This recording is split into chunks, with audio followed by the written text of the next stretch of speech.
शिक्षा संस्थान inter college Kanakpur से मैं आरवी सभी प्रिय छात्रों का ऑनलाइन प्रशिक्षण क्लास में स्वागत है। आइए बच्चों, आज देखिए कक्षा 10 हिंदी का काव्य भाग, जिसके कवि हैं रसखान, और पाठ का शीर्षक है सवैये। रसखान का काव्य ग्रंथ सुजान रसखान है।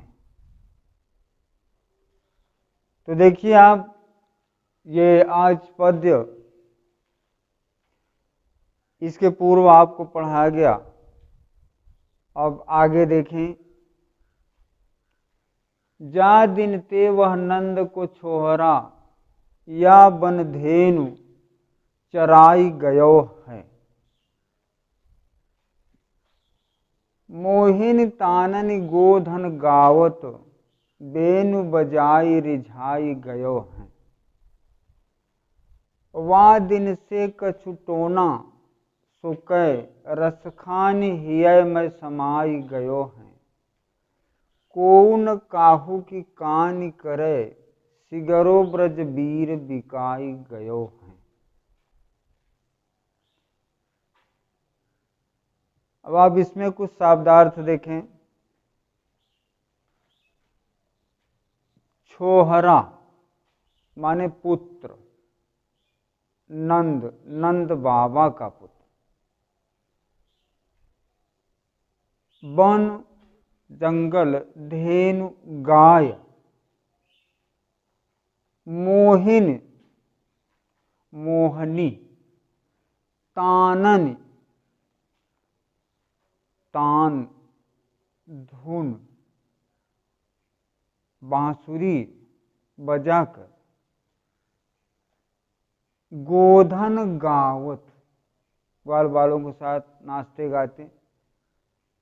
बेनु बांसुरी, रिझाई प्रसन्न करके,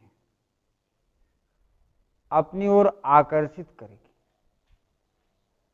वादिन से कछु टोना, टोना का अर्थ यहां टोटका। हिय हृदय में, समाई समाहित। कौन काहू की कान, कानी माने शर्म। सिगरो माने संपूर्ण। ब्रज वीर माने हे सखी। बिकाई बिक गए, अधीन हो गए। प्रसंग आप देखें प्रस्तुत सवैया में। गोपिकाओं पर भगवान श्री कृष्ण के प्रभाव का वर्णन किया गया है। उन्होंने अपने समय में जो क्रीड़ा किया वह बहुत ही आकर्षक रहा, मन को मोहित करने वाला रहा। संदर्भ प्रस्तुत सवैया हमारी पाठ्यपुस्तक हिंदी काव्य भाग में संकलित सुजान रसखान काव्य ग्रंथ के सवैये शीर्षक पाठ में सम्मिलित किया गया है। इसके रचयिता रसखान, रस के भंडार रसखान कवि हैं।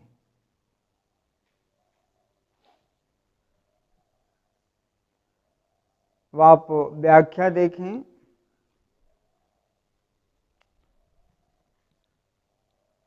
थोड़ा सा सवैया है गेय पद रूप में। जा दिन ते वह नंदक छोहरा, या बन धेनु चराई गयो है। मोहिनी ताननि गोधन गावत, बेनु बजाई रिझाई गयो हैं। वादिन से कछु टोना सो कै, रस खानी हिय में समाई गयो हैं। को न काहू की कानी करे, सिगरो ब्रज वीर बिकाई गयो हैं। व्याख्या देखें। प्रस्तुत सवैया में रसखान कवि कहते हैं कि गोपिकाएं अपनी सखी से कहती हैं कि हे सखी, जिस दिन से वह नंद बाबा का प्रिय पुत्र ब्रज में आकर के गायों को चराकर और क्रीड़ा करके यहां से वापस चला गया और मोहिन तानन गोधन गावत, बेनु बजाई रिझाई गयो, और अपनी बांसुरी की मोहनी सुमधुर आवाज से, स्वर से नाचते गाते हुए ग्वाल वालों के साथ में गायों के बीच में सबको क्रीड़ा करते हुए दिखा करके चला गया।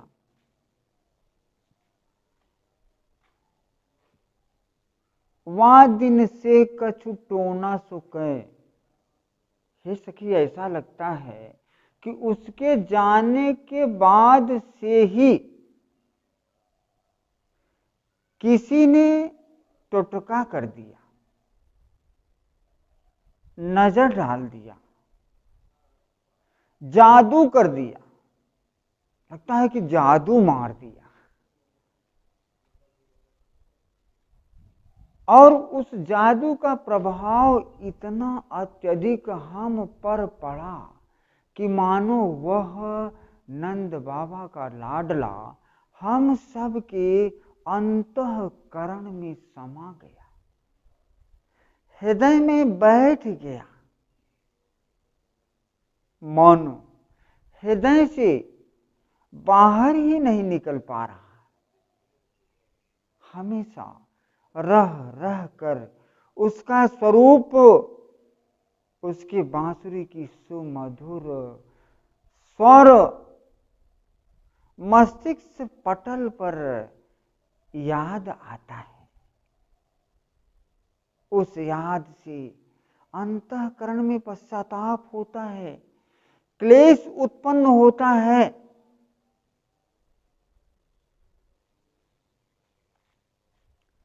कौन काहू की कानी करे।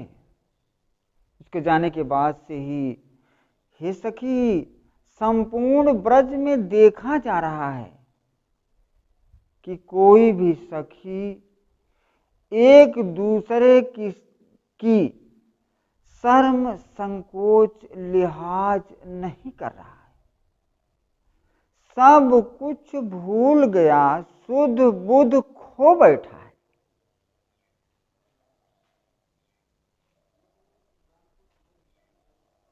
इससे हमें ज्ञात हो रहा है कि हे सखी, संपूर्ण ब्रज के वासी उस नंद बाबा के प्यारे पुत्र श्री कृष्ण के हाथ बिक गए हैं, उसके अधीन हो गए हैं। अब उन्हें किसी अन्य तरफ सोचने, समझने, देखने का अवसर ही नहीं मिल पा रहा है। उन्हें कुछ नहीं समझ में आ रहा है, कुछ अच्छा नहीं लग रहा है।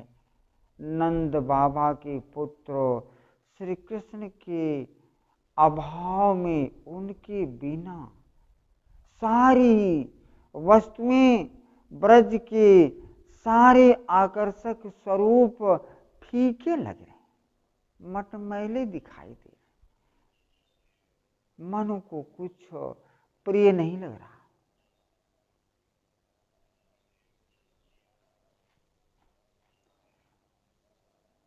काव्य सौंदर्य में भाषा, इस सवैया में किस भाषा का प्रयोग किया गया है? ब्रज भाषा। शैली मुक्तक शैली।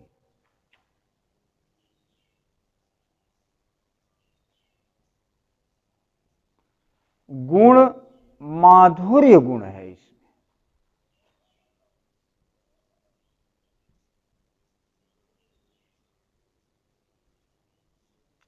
रस श्रृंगार रस।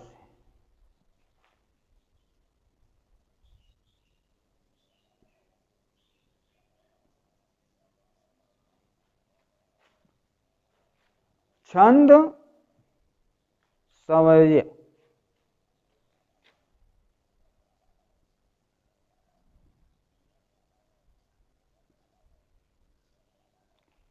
अलंकार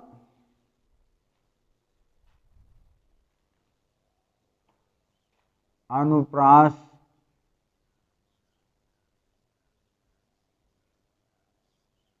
उत्प्रेक्षा,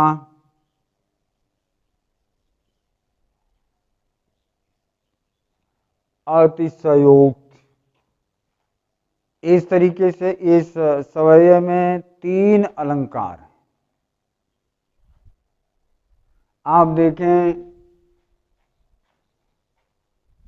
बनधेनु, बजाय रिझाय, काहू कान।